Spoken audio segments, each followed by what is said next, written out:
Hello everybody, welcome back to episode 2 of the Prestige podcast. We hope you enjoyed the first one. We certainly enjoyed doing it. I think it was a bit of a laugh. Oh yeah.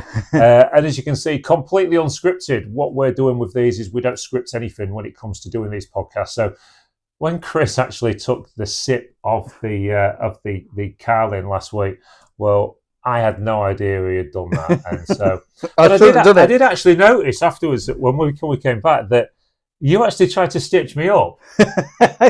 When I watched it back, I was like, hang on, he actually said, no, I'm sure it'll be fine. That was your words. Oh, yeah, well. I'm sure it'll be fine.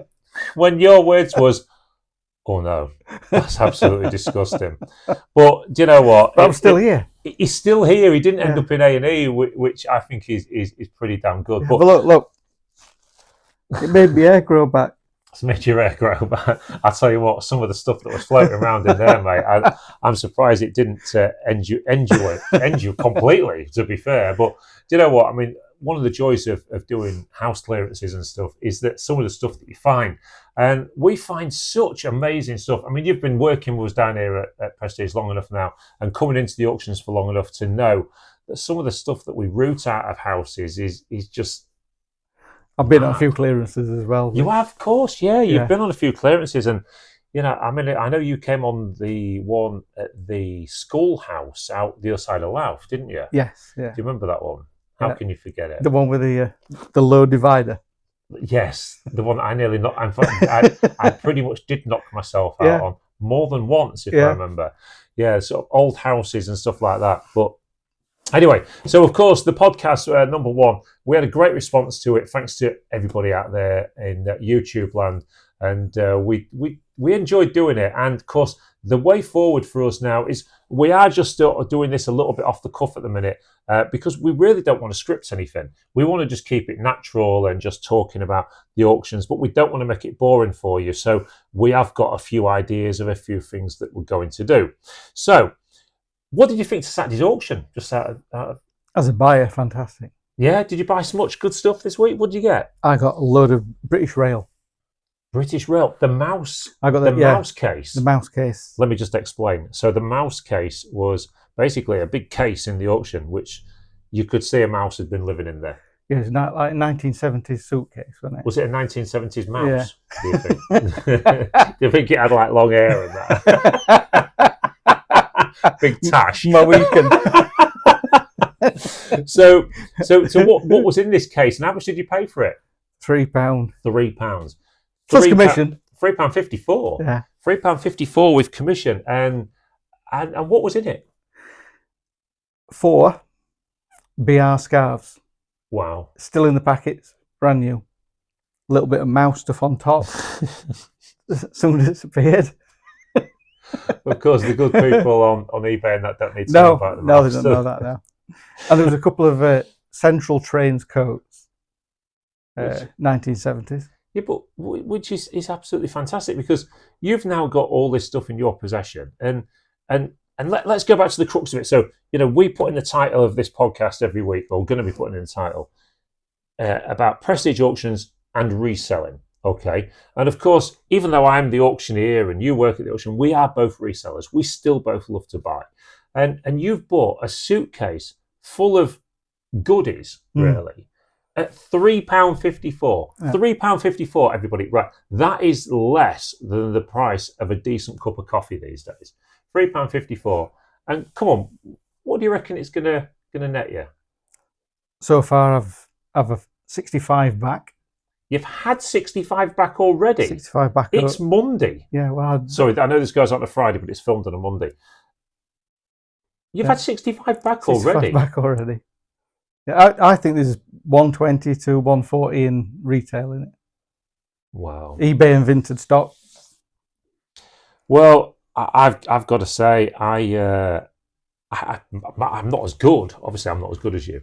But I bought... There's a challenge. I bought a basket on Saturday of various bits and bobs, and I paid £7 plus commission for it, and I've already got £55 back. It's £55 for a £7 basket. Now, as people people talk about auctions and they go, oh, I've never been to one, I'd never go to one. Why would I want to go to an auction? Why would I want all that secondhand crap? This is why. Not just because you can buy great stuff for your house, which we've both done in the past. Yeah. At mine and Lisa's house is like clearance corner. There's that much gear in there that's from the auction and clearances and stuff.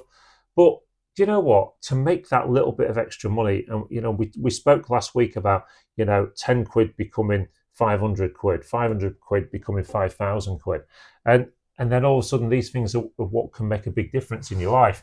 And for you to sit there now and say I spent £3.54 on Saturday, it's now Monday afternoon, and you've already had 65 quid back.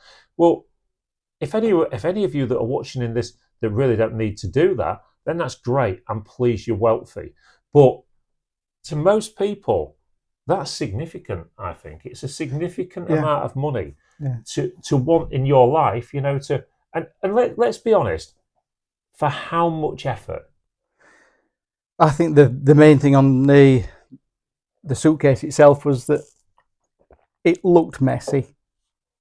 There's a bit of rubbish to get rid of. It's a bin bag full. The old suitcase will come back in the auction and resell. But yeah, there's a suitcase.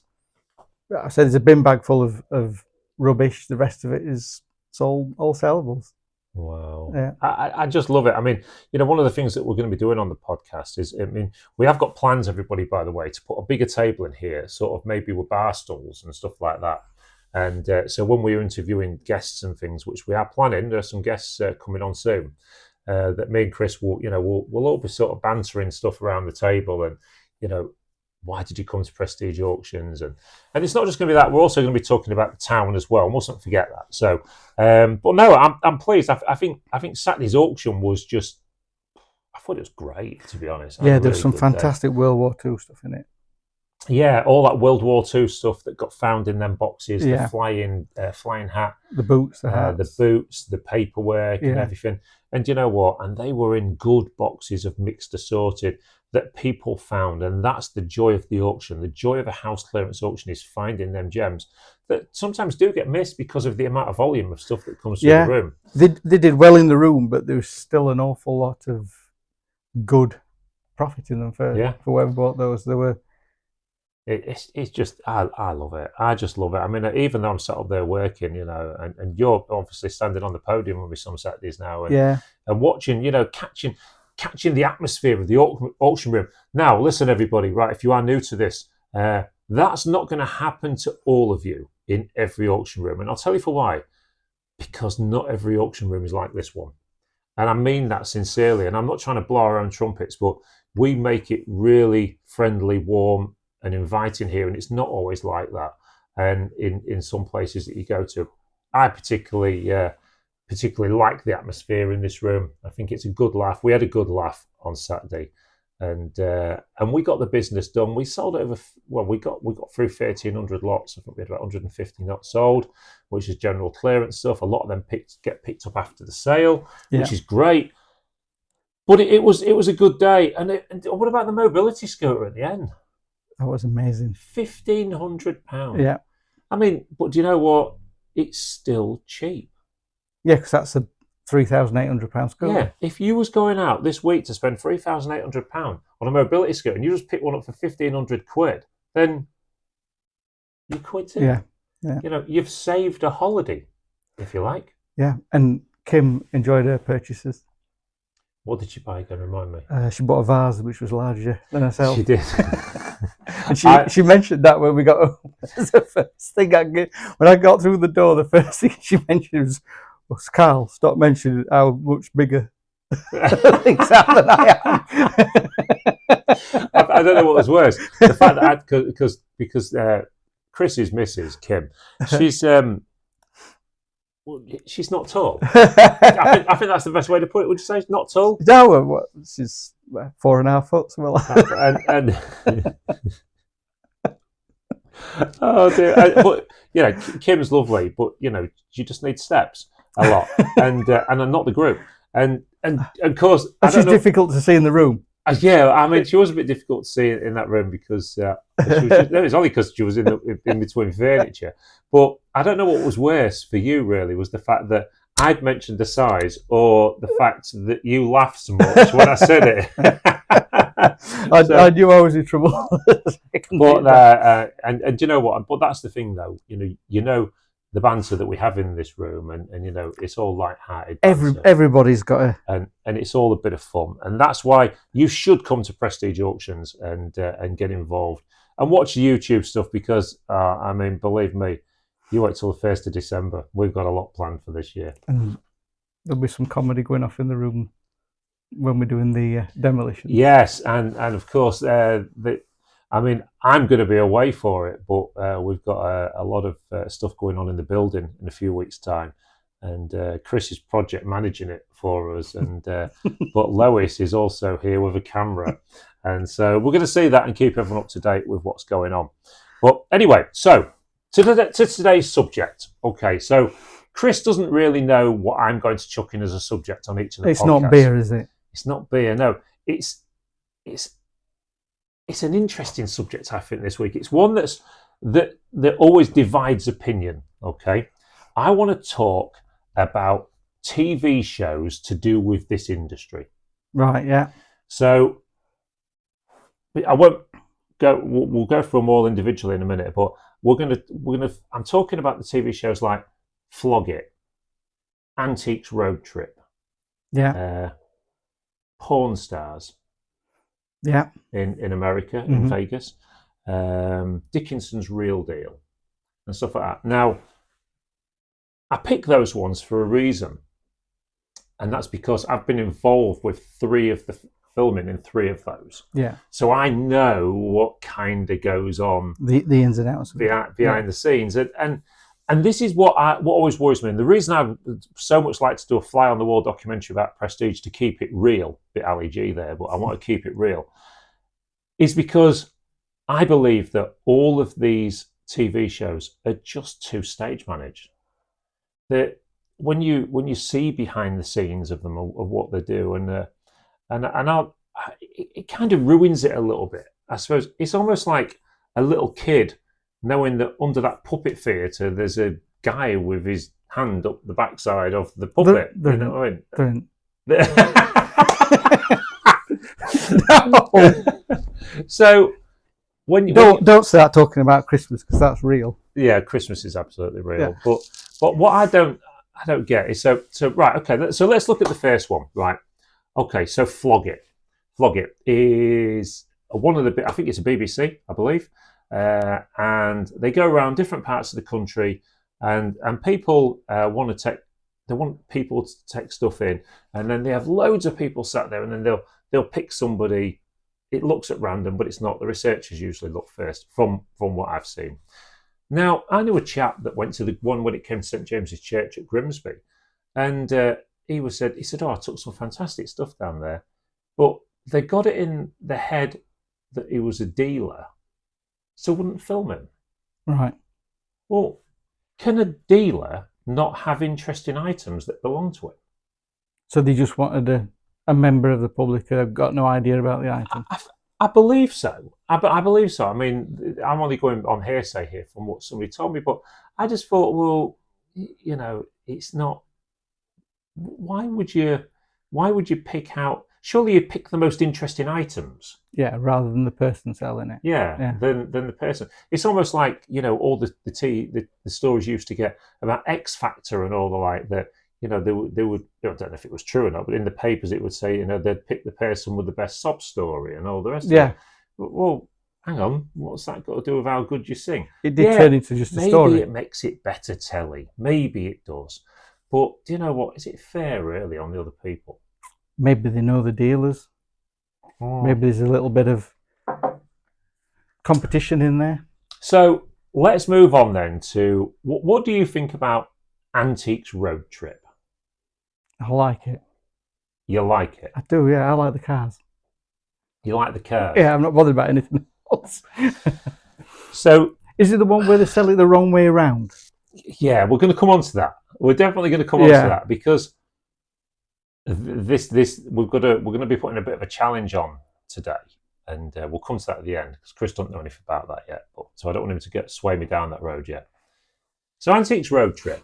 So they get 2 people.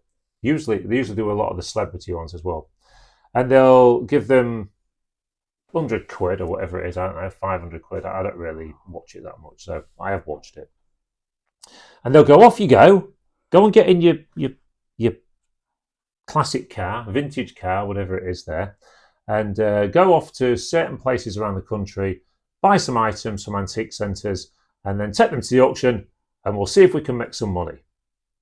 Okay, here's the problems with it, in my eyes. You frequent antique centres. If somebody came to you and said, Chris, I've got somebody on the phone here, right? They're from Antiques Road Trip. I know you've got £100 on it. Would you take 20? What's your answer? I'd have to think about it for about a second and say no. But that doesn't seem to happen on there. No, because maybe they've been told beforehand. Maybe. Or maybe that person at the end of the phone has just thought, oh, I'll see my item on the telly. Well, hang on. So that seems to be the only way that if they can get that price down enough, then they go off and sell the item in an auction where you're going to usually buy it cheaper, and that's probably the only way they're going to make money. Maybe they should call it Hammer the Dealer. Hammer the Dealer, yeah, that's It could be a new title. But I don't get it. So surely the way round to do a TV show would be to say, right, here's 100 quid, go off to the auction, buy some items, and then go and sell them elsewhere. Yeah. Because that's how it works. That's the right way around. So Antiques Road Trip came to another auction room in Grimsby some years ago. And I'm sure me saying all this will guarantee that they'll never come here.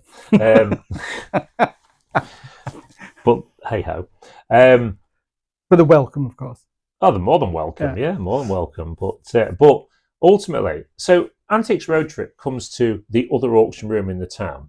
And this other auction room sells general gear week in, week out, a bit like us, or used to. They're now monthly, we're weekly. They used to sell all this general household stuff weekly. And then all of a sudden, Antiques Road Trip are coming to the area, and they've picked that auction room to go to. And the auctioneer announces weeks beforehand, right, we want all antiques in the auction this week, nothing else. Hang on a minute. So straight away, we're stage managing the auction. Yeah. You're not showing the auction as it really is. You're stage managing an auction room straight away. Now, don't get me wrong. I don't think that Antiques Road Trip asked them to do that, but it's what they decided to do that to try and make themselves look better. Well, what's the point? Because then, when somebody turns up to your auction room to look at your general sale, they're going to go, "Where's all the antiques?" Well, because they're only here when the TV cameras are here.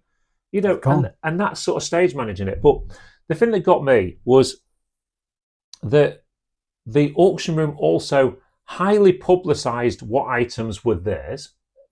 Mm. So then people knew exactly what to bid on if they wanted the face on the cameras and so on. And I bought some of the items, to be fair, when they came to Grimsby. But anyway, they stopped the Was filming. that another TV appearance? Yeah, they've got all the bits done, right? And they've got all the bits done, and then of course they have to stop to do the bit where they say "ta-da," and then this low loader thing, not a low loader, a vehicle transporter, comes around the corner with this classic car on it, drops it off outside the auction room door. They didn't even drive it. They got in it, waved tally ho and all the rest of it. Drove 50 yards round the corner, pulled up, got back onto the back of the transport, and they all got in a people carrier and off they went. Oh, it's ruined it. That was it. I couldn't believe it. I was like, they give you this image that they're driving around all over. I mean, I know it's TV and it's got to be TV, but my point is, it's not real. And that means that anything that you sort of put around it doesn't feel real to me. And we're trying to promote an auction business here that's real. So we'll see it from beginning to end, won't we? Yeah. So that's Antiques Road Trip. So let's go to porn stars in Vegas. Oh, I love Chumley. Chumley and well, do you know what? They just Chumley's is. We didn't see Chumley when we was there. Me and Lisa was in Vegas, and was Chumley in prison. Was no, he'd been there that day. They'd been filming, and anyway, we went to the pawn shop, and it's not a very big place, to be fair. And I would highly recommend anybody going to Pawn Stars, because it is an eye opener. They've got amazing stuff in there, but the bulk of what they're selling in there is merchandise for the show. And then Rick Harrison owns the block next to it as well. He's got a bar and a restaurant there. And then Chumley's got the sweet shop downstairs. And they've got, it's right. It's nice. It's good. So, of course, me and Lisa are pondering around. This chap walks up and says, would you want to be on the show? And he was a researcher. And I said, yeah, absolutely. And it basically, what they wanted was just normal people to just be wandering around while somebody was trying to sell this item in the store. And I thought, oh, great. So I'm thinking, oh, this is the pawn shop. So where do they do the filming then? No, they've got another pawn shop behind it, set up as it. And I'm like, all right, so it's not actually in the pawn shop. And they're like, don't touch that door there, because that's the door out, but it's just like cardboard or something. So everybody wandering around are not punters? They are punters, because they was all in the pawn shop. Right. So I will give them the due on this one. Yeah. Even though it's a little bit stage managed, it's made to look like it's just in the pawn shop, and it isn't actually. But then I kind of get that, because they've got to film in sort of a clinical environment. They've got wires everywhere and all the rest of it. So they're filming, and this guy was selling if I remember rightly, it was a Johnny Walker solid silver thing that was given to America for the amount of bottles they'd ordered back in the day, back in the 60s or 50s or whatever it was, whatever Prohibition went on. So, and they'd bought all this stuff. But we all had to just sort of hang around in the background looking in cabinets and stuff like that. But the great thing was, you could actually still buy the items that was in there. All the stuff was actually for sale. Right. So it did make it a little bit more real. But again, just that little bit of stage management that went on there. But I would say, out of all the ones I'm going to mention, probably the least amount. If somebody kicks off, is that real? Or is that managed? What, in the thing? Well, I would say that it's... You don't know, do you? You don't know what to believe, because when you look at all the ones that are stage managed, you do wonder, well, what is real? So anyway, Dickinson's Real Deal. Well, it's classic. It's classic. The Orange Man himself. How can you not love him? Well, I've done Dickinson's Real Deal probably, I think it's 8 or 10 times, something like that. And the TV company that runs Dickinson's Real Deal used to send me letters. We're filming in the area. I did Cleethorpes, I did Scunthorpe, and I did Doncaster Vulcan Experience. But because I took so many interesting items, I got filmed several times, because they make like 3 shows out of each one. And you know what? I've got to say, I really, really enjoyed doing them all. They were quite good. But again, I did feel a bit for people, because when we did Cleethorpes, was the first one that I did, I took quite a few bits to look at. And so you've got this, it was at the Leisure Centre at Cleethorpes, so you've got a big queue coming out the door. And of course, I'm sort of looking around at people, and someone stood there with Monopoly. That is genuine. Somebody stood there with Monopoly behind me. And I'm thinking, it's going to be an hour and a half before you get in. And they're just going to go... Shall I just tell you now? Yeah, I wanted... But she was going, well, this is my nana's. And she says... And then her mother's saying to her, well, you're not going to be taking less than 50 quid for it. And I'm thinking, oh, God, it's not even worth 50p. You know, it's just not saleable. But so you're watching all these people, and you kind of ended up people watching and looking at what they've got and thinking, oh, that's not worth that, that's not worth that, oh, that's got a chance. But so they say, come along to one of our dealer days. And of course, the queue's going out the building. And the thing is, the researchers come down the queue. Yeah. So the researchers come down the queue, and then they find the interesting items, and then they go, do you want to come with me? Yeah. And then you're straight through to the green room, whatever they call it. And then there's tea and sandwiches and all the rest of it. So there's elimination at that point. Yeah. You know, at that point, you're on the show. Yeah. And then you know that everyone else that's in the queue, it's not looking good for you. If I'd have had a pound for every time I heard them say, you'd probably be better off on eBay or something like that. Yeah, but I mean, it did give people a real chance to get a valuation, and sometimes to be told by an expert that despite you think it might be worth money, it's not. Yeah, and I think that's helpful to know. But with Dickinson's, it's a lot different because the deals are real. They are real. They are buying. They what? They are buying. Yeah, they are buying the item off you. You can haggle with them, although you do see a little bit before the cameras start rolling. The dealers asking the desk questions and stuff like that. There are little bits they're not sure about, so they're getting it all in the head. But that's telly. That's TV. You've got to have everything right. So Dickinson's Real Deal. To be fair. I still get lots of customers coming in going, I see you on Real Deal yesterday, because it's always on Dave or something like that, and they're all being repeated.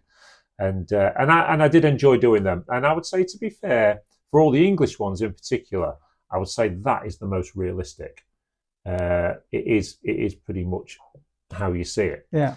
But then, of course, we've got the Yorkshire Auction House now. That's quite recent, isn't it? Yeah, Yorkshire Auction House. And but again, I've just heard something recently off one of our customers that comes in here that's going on the show there, that they're doing this for me. They're clearing it for free. I don't know if this is true, so don't quote me on it. But they're putting me up in an hotel and all the rest of it. So once again, and if that's true, I don't know if it is. Maybe somebody from Yorkshire Auction House could ring me and tell me. But I don't get it, because again, yes, you're making good telly, but you're putting a false. It's not real, is it? No, you're making it not real for people. And I would it be that interesting to watch? I absolutely think it would. That's why I want to do a fly on the wall documentary about Prestige, because how interesting it is behind the scenes here, the clearances and all the rest of it. And I think people want to see that raw footage. Why do you think shows like Life of Grime were so popular back in the day? Because it got in there, it got down and dirty with what was really in front of them, instead of just trying to make things look a little bit different. Yeah, sanitised, isn't it? You know what I mean? Yeah. Is it? What's your favourite show like that on the telly? Is there? Well, I used to like Repair Shop. Mm. And I know the money wasn't changing hands on Repair Shop, but Repair Shop ain't real, is it? Repair Shop, is that the one where one of their presenters in a bit of trouble at the minute? He is a little bit, yeah. I did see something on the news about that, actually. And I think they've just recently been filming the new thing, or they was doing some sort of live Repair Shop or something. Yeah, well, I thought it was a real place. Did you really? I did. I hoped it was. Is it not then? No. Oh, it's another one then. There we go. Exactly. I rest my case. But and then somebody there for like 10 weeks in some model village or something down in the Devon or somewhere. So once again, it just goes to show that But what I'm going to say to people again, I'm going to plug my business just a little bit here, because ultimately, when you come down to evaluation day at Prestige, when you come down to the viewing, when you come down to the auction, everything's real. Yeah, everything's there. Whatever we film and all the rest of it, and we put out on the internet, is as it happens. It's not, I don't like that bit, so we'll chop it out. Well, people arrive with unrealistic expectations on items. Constant. You have to tell the truth. But I feel for people. Yeah. I feel for people. So, and I'll value something. I'll give you a great, for instance, actually. So somebody comes into me with, and this is a real one, this happened. They come in with a cigarette tin. Remember the old backy tins? Yeah. Full of old sort of Victorian pennies and stuff like that. Yeah. Sat down in front of me. This lad must have been 17, 18. He's got a smile from there to there as he opens the lid of this and goes, "They are, mate." Like the sovereigns. And I'm like, ooh. Has a little search for them, looking for any rare dates and, good conditions, cartwheels and all the rest of it. I went, unfortunately, there's not a lot of value in these. There was a lot of these to the pound back in the day. And a lot of these are really worn. And he went, "What do you mean there's not much value to it?" He went, well, my granddad told me. He says, my granddad told me that these was worth a lot of money. He said, in fact, all the way through my childhood, we always used to get the coins out and look at them and that. And he said, when my time's up, he said, you can have these. He said, and they're worth a lot of money. Yeah, I said, okay. I said, your granddad knew a lot about antiques and collectibles, did he? I said, what do you do for a living? He was a decorator. And I'm like, you poor sod. You've grown up all your life thinking that this is the golden ark. And you had to be the one. And I had to be the one to break it down to this lad going to me, you don't know what you're effing talking about, mate. Shut his tin up and walked out. Yeah. Well, you try to do it gently. Well, do you know what? There's nothing nicer than sitting there in front of somebody. And I would imagine this, going back to the TV shows, Dickinson's Real Deal and that. Tin in front of you, you've got no idea what it's worth for it like that. And that researcher goes, oh my God. Mm. And I've had that in valuations where I've valued things for people and I've sat there and told them that their item is worth quite a lot of money.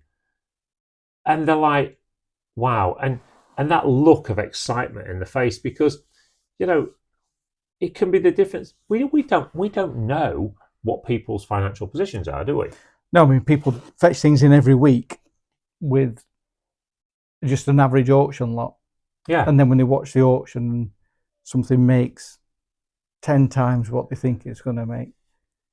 It's exciting, isn't it? It is exciting. You can see them in the room excited about the bidding. Which just brings me back onto one thing which we're going to plug into every single episode of the Prestige podcast.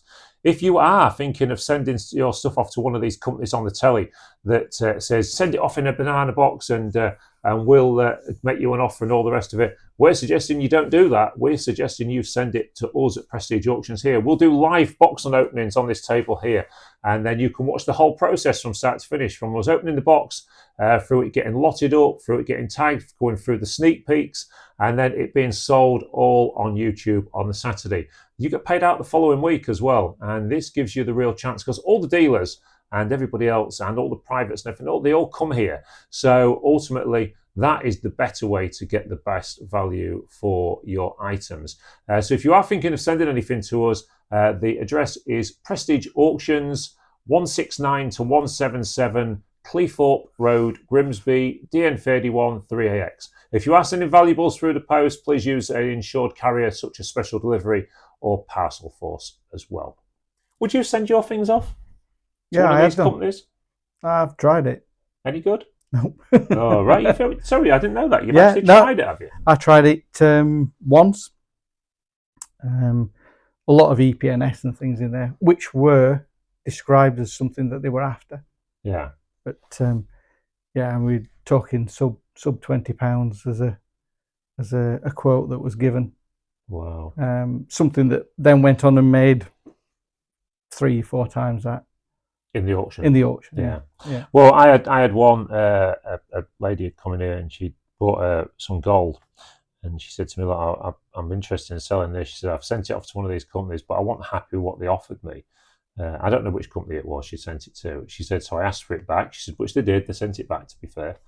And she said, "So here it is." And she says, "Well, how much do you think it's going to make in the auction?" So I gave her an idea, and she said, "Well, that's certainly better than what I was being offered." Anyway, we put this stuff through the auction. It made about 1,500 quid. She'd been offered 400. £400. And it made 15 in the auction. Will you take a bit of commission off that? So you're going to lose 150 quid or whatever. Do you know what? I'd still say that's the real deal. Yeah. 1,350 against 400. And, so an auction, a good auctioneer, a good, honest auction is always going to give you better money. But there's a couple of things I want to talk about. Anyway, I'm not going to make you drink any Carwin today, don't worry. And I'm certainly not going to be leaving the room today. Have we got any out-of-date food or anything like that? No out-of-date food, not yet. I want to have a look at this. I'm just going to show that for the camera. Okay, so what do you think to that? Good condition.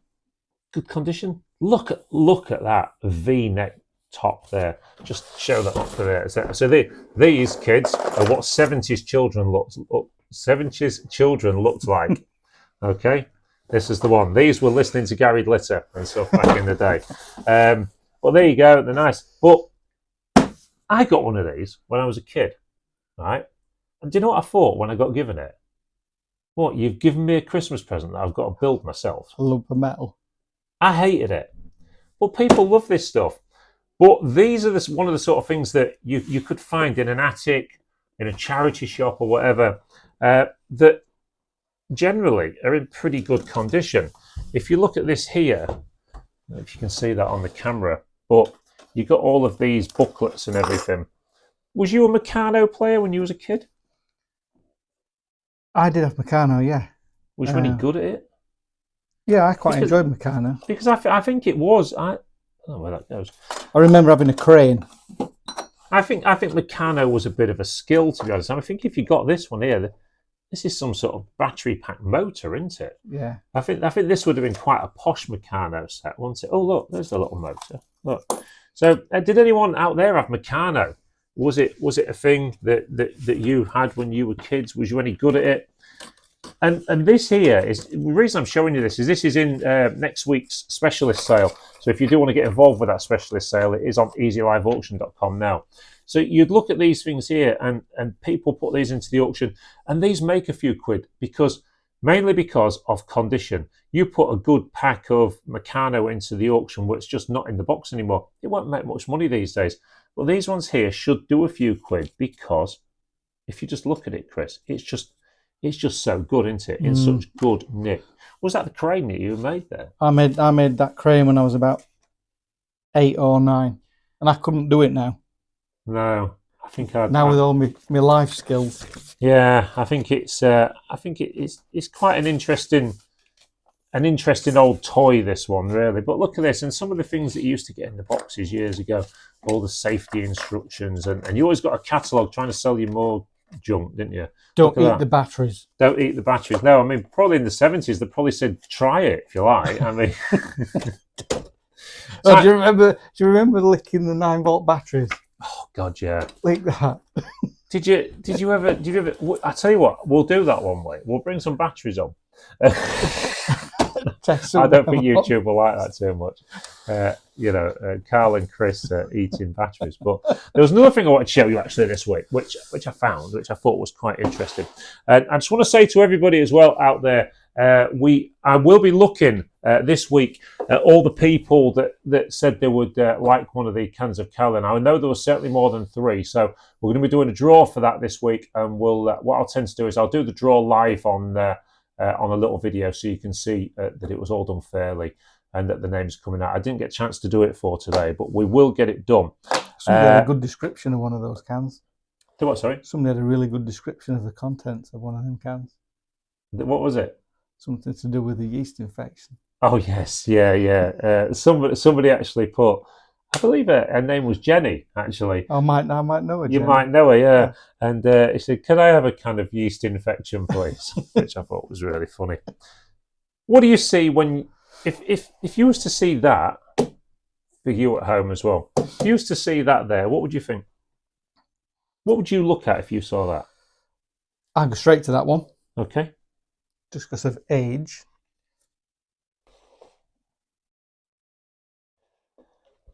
That's the one I would want to look at first. Every one of these is good.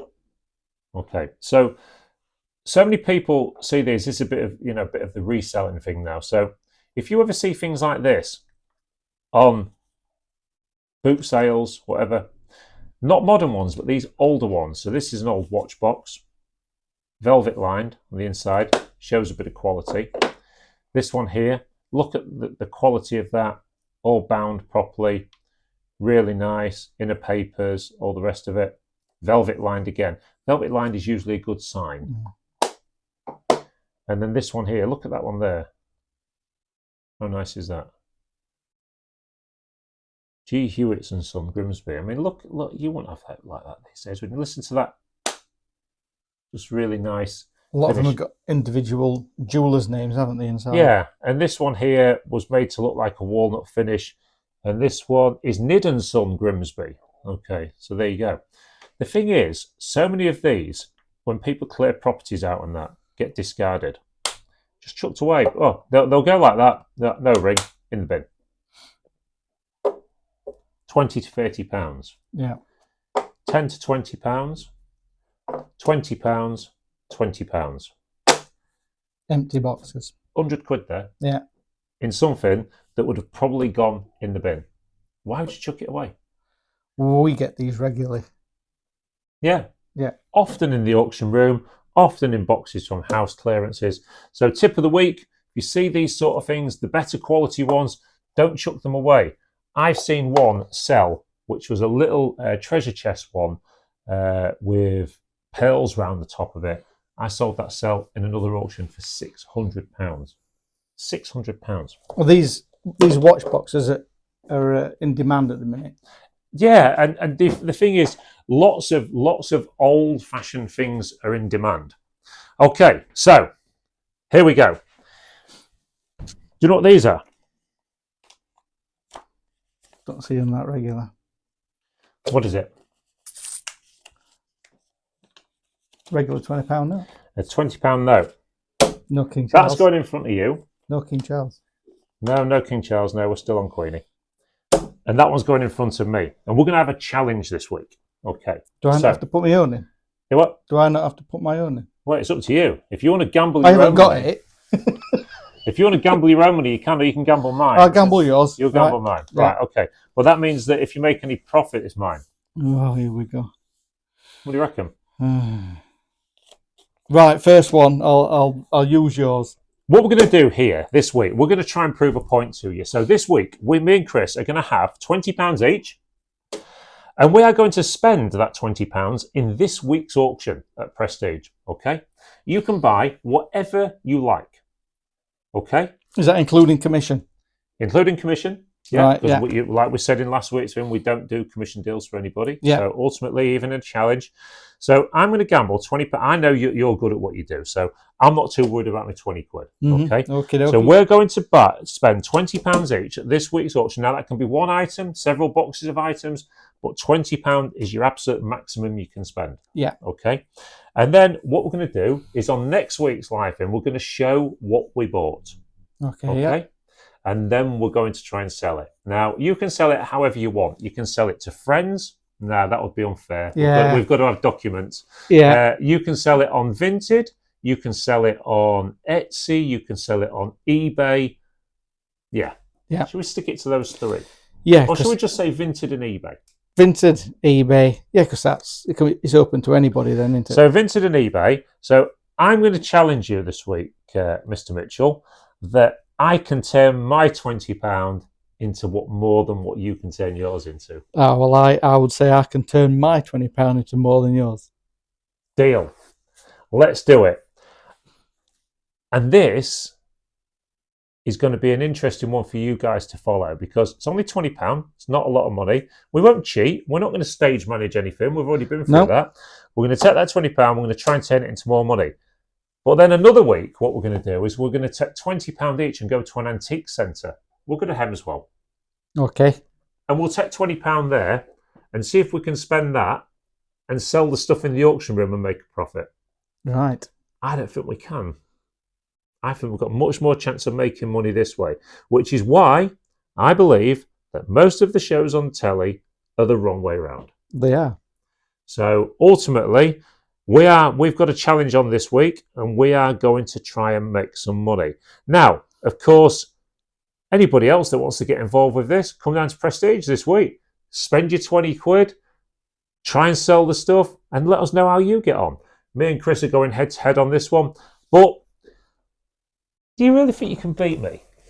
Yeah, I think so. Yeah, you do. Yeah, you do. Yeah. I fancy my chances. I think we're both good enough at this to maybe make a few quid. But do you know what? You've got your magic crayons, though. He's taking the mickey because, right, so a while back I bought it was an elephant table on it. Was it an elephant table? It was, yeah.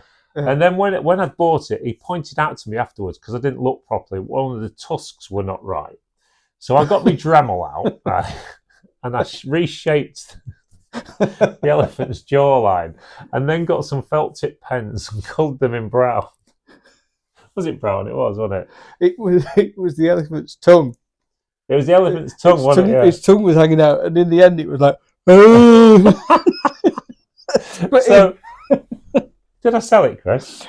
Yeah, you sold it the week after. Did I turn a good profit? Yeah. Yes. Because everybody wants an elephant that goes. Oh. So there you go. Challenge is set. I'm looking forward to this one, and we're going to show you next week on next week's podcast just what we bought, and then we'll show you the week after how much money we made. But there's going to be a challenge most weeks. Okay, there's going to be a challenge. It might be a challenge in the room. It might be a challenge outside. But we're also going to be doing some filming outside as well. We're going to be doing some filming out in Grimsby and Cleethorpes and looking at different bits and bobs around the town. And then once again, going out and talking to people. We're hoping to get some guests onto the show for you very soon as well. And we're looking forward to meeting some of those local people, local businesses, etc., and people that want to come on here and promote stuff and tell us the exciting things that they're doing. The only stipulation is that it's got to be about Grimsby and Cleethorpes, so it's got to be about auctions and buying and selling. And we've got some staff. And we've got some staff. I mean, do you know, I think it's going to be interesting to talk to some of the staff as well. Yeah, we got a good team, so and we all have a laugh on a Monday. And it's because it's hard work, isn't it? Yeah. I mean, it's easy for me to say because I spend most of my time out doing quotes, as Lisa says, drinking tea. But it's not really like that. And we're all busy in our own right at Prestige. We're all moving refrigerators and safes. Yeah. Out through the auction room. And yeah, I mean, we've got that one. We'll probably do the Prestige podcast one week called "When Fridges Fight Back," which was when look, Chris, it's mended now. Look, when Chris got attacked by a fridge at Prestige auctions through somebody else's stupidity, might I add. Yeah, unfortunately. And that was a customer. Is your mic still on there? Yes, it is. Yeah. So anyway, guys, I hope you've enjoyed this one. It's been a little bit interesting one. This one. And what we intend to do each week is talk about different subjects. We want to get you into the ideas of buying and selling. We're also going to be doing one week where me and Chris are going to be looking at how to test gold and silver using acid kits. So be safe on that one, but we'll be showing you the safe way to do it. We're also going to be looking at various ways that you can make money, and there's good because there's so many ways you can make money from this industry, and we want to share some of those with you. And so if you are, feeling the pinch somewhat, and I'm sure you're going to be after October, then of course, so they keep telling us on the news. I don't want to get too political, but do you know what?